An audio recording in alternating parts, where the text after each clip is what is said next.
What's going on, y'all? Back here with a new damn video. Let's go Birds and let's get it popping. Yes, I'm wearing my black Connor Barwin because this is what I will be wearing maybe on game day.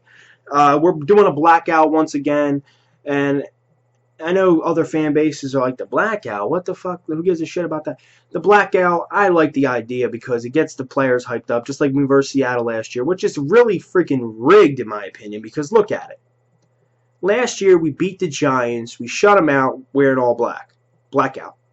Then I think it was week 15 or week 16 we versed Seattle in all black and lost at the link. This year we were all black, beat the hell out the Giants. This year it's week 15, week 16, which is week 15 right now. We're versing the Cardinals in all black in Philly. And the Cardinals and Seattle are in the same damn division. That's weird. But let's hope we come on to win again in this one. Let's get right down to it though, man. This is going to be a very tough game. I watched every game the Cardinals played this year, and I hate the damn Cardinals. I told you guys, I don't like that damn franchise, but I respect the hell out of them. And the reason I respect the hell out of them is because I really love Bruce Arians. I think he's one hell of a coach, man. Tells it how it is. He's a gruff, gritty coach. He earned his way up from the damn top, and I liked him since he came there. I mean, I was like, dude, this guy is a beast. I mean, he's an animal. And then what happens? He just balls out. And then the other day, it's so funny because I've been saying for a while that he's the second best head coach in the NFL behind Bill Belichick. You can debate me on that, but that's how I feel. But then you put your Ron Rivera's. Then you put this guy, that guy.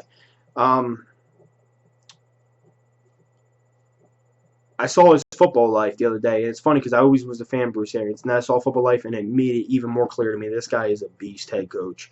He is an animal when it comes to coaching football. Coach some of the best. Quarterback coach for Peyton Manning. Coach for Andrew Luck as a head coach. Offensive coordinator / QB coach for Ben Roethlisberger when he was a rookie. For Carson Palmer now. He's been around the block with everyone and anyone. They call him the quarterback whisperer for a reason. He turns everyone who's good into greats. Quarterback position. But back to what I was saying. Palmer, I always thought he was a decent quarterback. I never thought he was nothing to brag about, especially for a #1 overall pick who's got drafted in 2003, and you ain't really hearing that much from him until now, and he gets all the credit in the world now.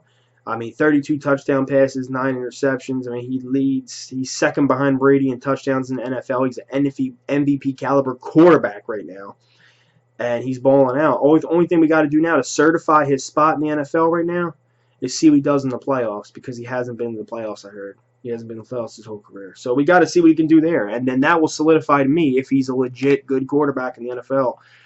But he really is balling out. And that's funny we talk about that because Sam Bradford, in my opinion, is taking his path. And I said that a couple weeks ago, and then I looked up the other day, yesterday, and ESPN made an article about it. You guys should definitely read it. Check it out. Go on Google, type in Sam Bradford, Carson Palmer, and it'll pop up on there. You read it. It's a really good piece. It all adds up. #1 overall picks. Both of them #1 overall picks. Both Heisman winners. Both ACL. Both was plagued with injuries and got traded to teams, and now are playing well. Bradford, as I said, was bad in the beginning of the season. But the last 5 games, he has 7 touchdowns to 1 interception. I think one of the top quarterback ratings or pass percentages. One of them, I can't remember. And he's just playing really well. And it gives me hope for next year. I know the season's not over. I know we didn't miss the playoffs or anything like that. But it gives me hope for next year. Because now you look at it, and we're halfway done the season. And the last 5 games, he's balling out. And versus the Bills, versus the Bats. And the games we did lose against Miami, Tampa Bay, and the Lions, he didn't play. So that gives me even more hope. And the team loves him. The team gives all these quotes saying how he's a leader. He gets speeches. He gets us pumped up. Yada, yada, yada. Brandon Graham said that's the reason why we won the Patriots game, because not because of what Billy Davis said, because he fired us up. It was Sam who did it. I'm like, damn. All right, so back to what I'm saying. That's a great comparison for him. It gives me hope for next year that if he resigns, that you build a team around him, he gets another year in the system, and he does what he does. I mean, he's a good quarterback. He just needs time. And that's what Chip said the other day, that you look at all these quarterbacks that are good, how long they've been in those systems. Rodgers sat out for 3 years behind Favre, came in, and mastered the position. The only guy that ever came into a system that he wasn't familiar with in I think year 1, year 2, and won a Super Bowl and is one of the greatest of all time is Tom Brady. And that's why he's so great. He turns guys into stars. You guys get the deal. But you look at Andy Dalton. He's been in the league for 5 years, and now in the same system, and now he's just starting to catch on. I mean, that's how it is. It takes time, these things. I think Bradford it'll take 5 years. No, I think next year he'll be balling. He's a ball in the last 5 games, but we got to see a little more from him. But this game coming against the Cardinals, man, this offense they have is the speed vertical offense. I mean, they got John Brown, I think, runs a 4.4-4.3. You got J.J. Nelson runs a 4.4-4.3. You got Larry Fitz. You got C.J. 2K, who ain't playing right now. You got Palmer, who's bowling out. And no, their offense don't get enough credit, man. Their offense is one of the top offenses in the NFL. Yes, it is. Go look it up. And it's better than the Patriots when they don't have their weapons. I mean, it's a damn lethal offense, especially with Bruce Arians being offensive coordinator in the past. And then their defense on top of that is really well. They lost Todd Bowles, who I thought was an overrated kind of defensive coordinator. And they bring in this cat. I don't know who the hell this cat is, man, but their defense is off the chain. They got, who is it? Dan Campbell? Not Dan Campbell. Jason Campbell. I can't remember. Whoever the guys on the defensive line, the guy's a freaking animal. You got Patrick Peterson. You got the Honey Badger. You got guys at every position on their defense. And you got guys who ain't even big names. But that's why Bruce Arians is a great coach. He can make no names good. I mean, that's just how he is. He's like Belichick. I don't know what else to say, man. I hate this fucking team. A lot of Eagles fans do. This right here is like a rivalry game, man. Just first year we beat them. His second year we lost to him. We beat the hell out of them on Thanksgiving a couple years ago, wearing the black jerseys. And then they beat us in the NFC Championship. This rivalry between us goes back, but I can't remember all of it. But I can remember from 08. I told you guys before last year versus the Cardinals how much that hurt my heart. We lost the NFC Championship because I know we were in the Super Bowl in 2004, but I was so damn young that I can kind of vividly dream of what happened, but I can't really remember unless I go back and watch the game. You get it. We lost the Super Bowl, but I was so young at the time that it's like you watched it, but you cared, but you didn't. There was just so much going on, and now I look back and I can close my eyes and literally see like vivid dreams of where I was and how I saw it. But this game right here, man, I remember what happened. It hurt my heart and all this and that. And that was the year we should have really made a run because, as I told you guys, we had a bad record, but we started clicking late like we are now, and our offense was doing great. This is the first time I never seen McNabb choke in the playoffs. I mean, we got into the fucking NFC Championship. We didn't lose because of him. We lose because who was that damn guy's name again, man? Curtis Marsh? No, Curtis Marsh. Oh my God, who the hell was it, man? White guy used to play for us. Kevin Curtis, I think it was. Was it?